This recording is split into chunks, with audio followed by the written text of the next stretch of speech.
The theater lights dim, and before you even realize it, your heart leans forward. Somewhere between curiosity and disbelief, you feel it, that quiet question every viewer asks: can a single moment still surprise the world? Before we begin, if stories like this move you, inspire you, or remind you why music matters, don't forget to like this video and subscribe to the channel, because moments like this deserve to be remembered and shared. Backstage at America's Got Talent, 12-year-old Miguel Santos stood barefoot on the cold floor, his shoes tucked under a bench. They were old, a size too small, but he insisted on wearing them only when he stepped on stage. His fingers trembled slightly as he adjusted the black fedora on his head, a hat his father once bought from a street market in Manila. Miguel closed his eyes and whispered the same words he always did before singing, "Para kay mama." For my mother. Miguel's life had never been easy. He grew up in a cramped apartment in Quezon City, where the walls were thin and the neighbors' lives blended into his own. His father worked long hours as a tricycle driver, and his mother sold homemade food from a small stall. Music was not a dream anyone could afford, but it was the only thing that made Miguel feel free. Every night, after the city noise softened, he would watch old videos on a cracked phone screen, Michael Jackson concerts, grainy but magical. To Miguel, MJ wasn't just a singer. He was proof that pain could turn into power. When Miguel's father passed away suddenly from illness, everything changed.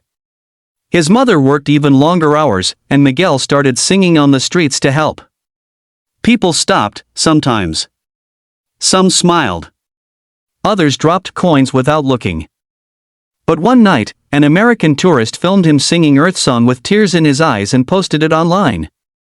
The video spread quietly at first, then louder, until an invitation arrived that no one expected, an audition for America's Got Talent. Now, as Miguel stepped onto the massive AGT stage, the lights felt blinding. The audience murmured softly. He looked so small standing there alone. Simon Cowell leaned back in his chair, arms crossed, his expression unreadable. Heidi smiled gently. Sophia tilted her head, curious. Howie raised his eyebrows. Another kid, another dream, so they thought. What's your name? Simon asked. Miguel Santos, sir, he replied, his voice polite but steady. And how old are you? 12. Simon nodded. And what will you be doing for us today? Miguel swallowed. I will sing and dance. Michael Jackson. The crowd reacted instantly, some cheers, some doubtful laughter. Michael Jackson was a dangerous choice. Legends cast long shadows. Simon's face hardened slightly. That's a big risk, he said. Good luck. The music began with a soft, familiar beat. For a second, Miguel stood completely still. Then he moved. Not like a child copying steps, but like someone who understood the rhythm in his bones. His feet glided across the stage, his body snapping into sharp, controlled motions. And when he opened his mouth to sing, the room changed. His voice wasn't perfect, but it was real, raw, aching, full of something you couldn't teach. He sang like someone who had known loss, like someone who had learned to survive. As he hit the chorus, he looked straight ahead, not at the judges, but beyond them, as if he were singing to someone far away. Halfway through the performance, Miguel closed his eyes and moonwalked across the stage. The crowd erupted. People stood up without realizing it. Heidi covered her mouth. Sophia's eyes filled with tears. Even Simon leaned forward now, his arms no longer crossed. Then, something unexpected happened. The music faded into silence. Miguel stood still, breathing hard. The audience held its breath. Slowly, a single clap echoed through the theater. Then another. And another. Until the room exploded into applause and cheers. Miguel bowed his head, overwhelmed. He hadn't expected this. He had only wanted to honor the music that saved him. Simon stood up.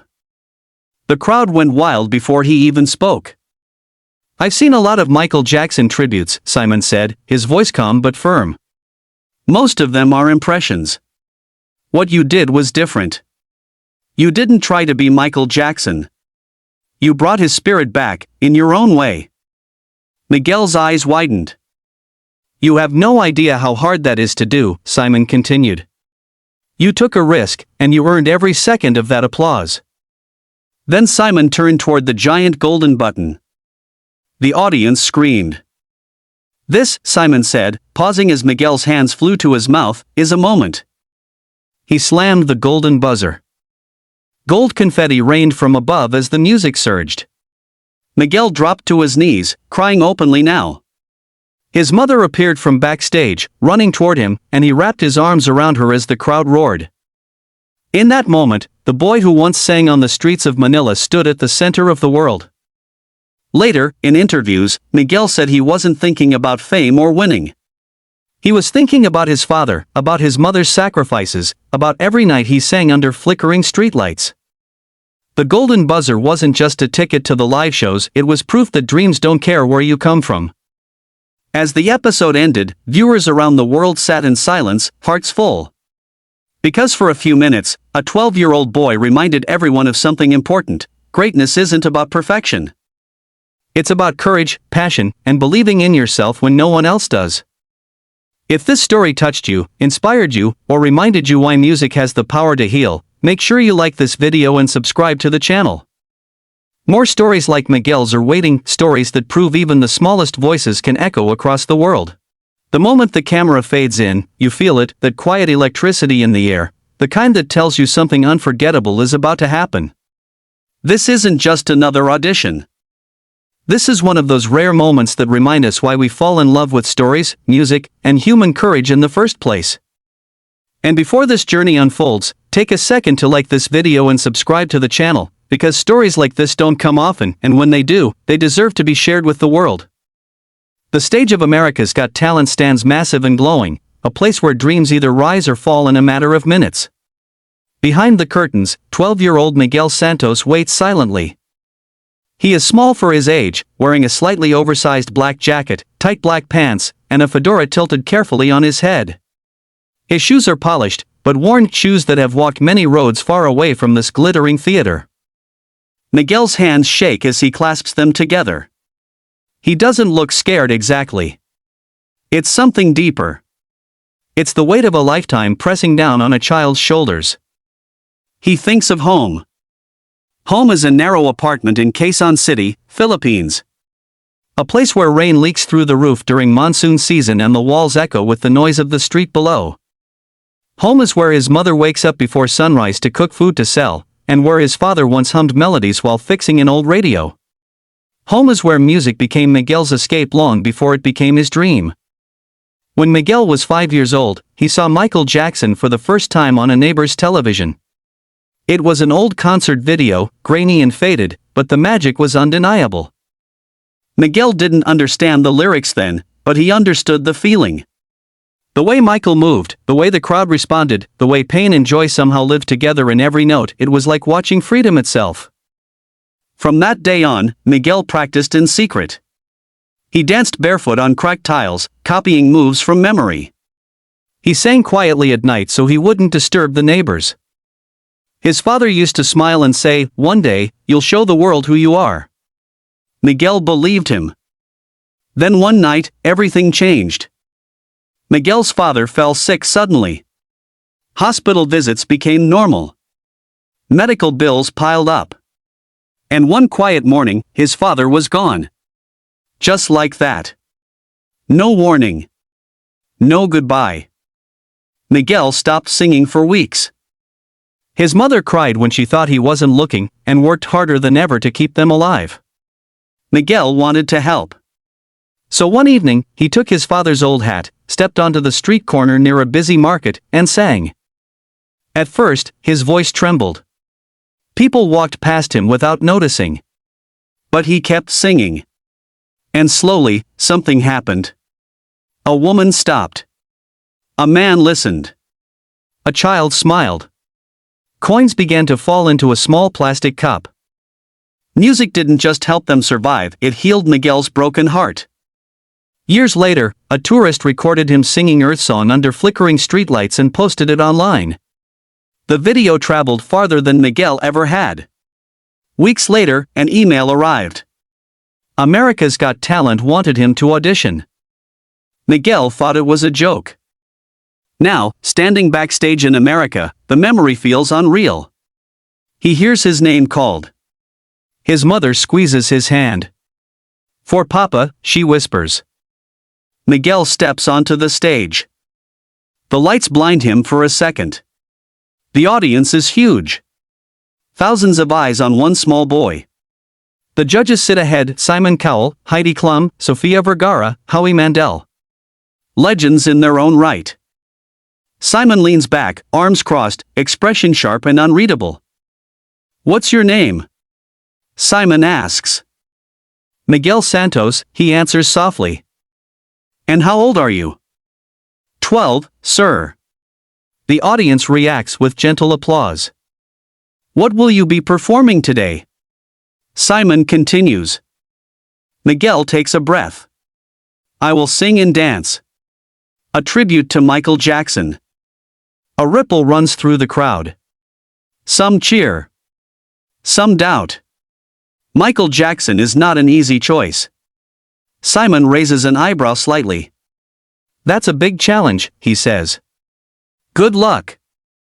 The music begins slowly. For a moment, Miguel stands perfectly still. Then he moves. Not like a child copying steps, but like someone who feels the music inside his bones. His feet slide across the stage, smooth and precise. His body hits sharp angles, controlled and confident. The audience leans forward. And then he sings. His voice is not polished. It cracks in places. But it's full of soul. It carries pain, hope, and longing all at once. It sounds like a boy who has lived more life than most adults.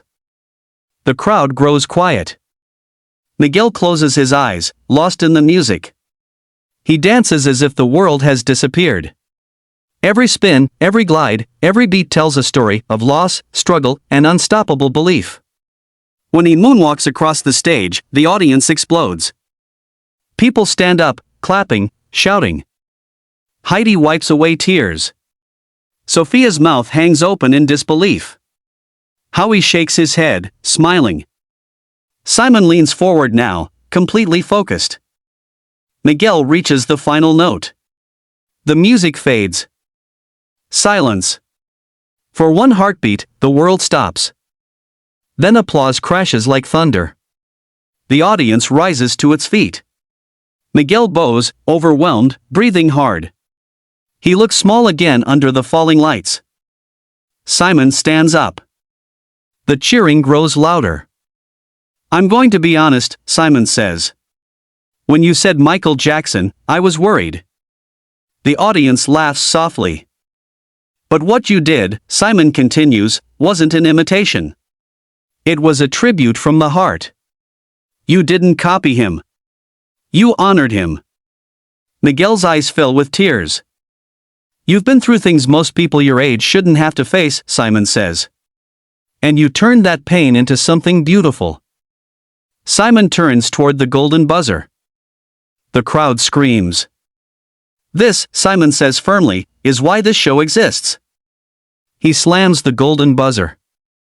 Gold confetti rains from above. Miguel drops to his knees, crying openly now. His mother runs onto the stage and holds him tight as the audience roars. The boy who once sang on street corners now stands bathed in gold, lifted by the love of millions. In that moment, Miguel doesn't feel famous. He feels free. Later, backstage, Miguel says, "I sang for my father. I danced for my family. And I dreamed for everyone who thinks their life is too small for big dreams." The episode ends, but the impact stays. Because this wasn't just a performance. It was proof that talent can rise from anywhere. That pain doesn't define you, what you do with it does. And that sometimes, a 12-year-old boy can remind the entire world what courage looks like. If this story moved you, inspired you, or made you believe again, don't forget to like this video and subscribe to the channel. More powerful stories are coming, stories that prove miracles still happen when heart meets opportunity.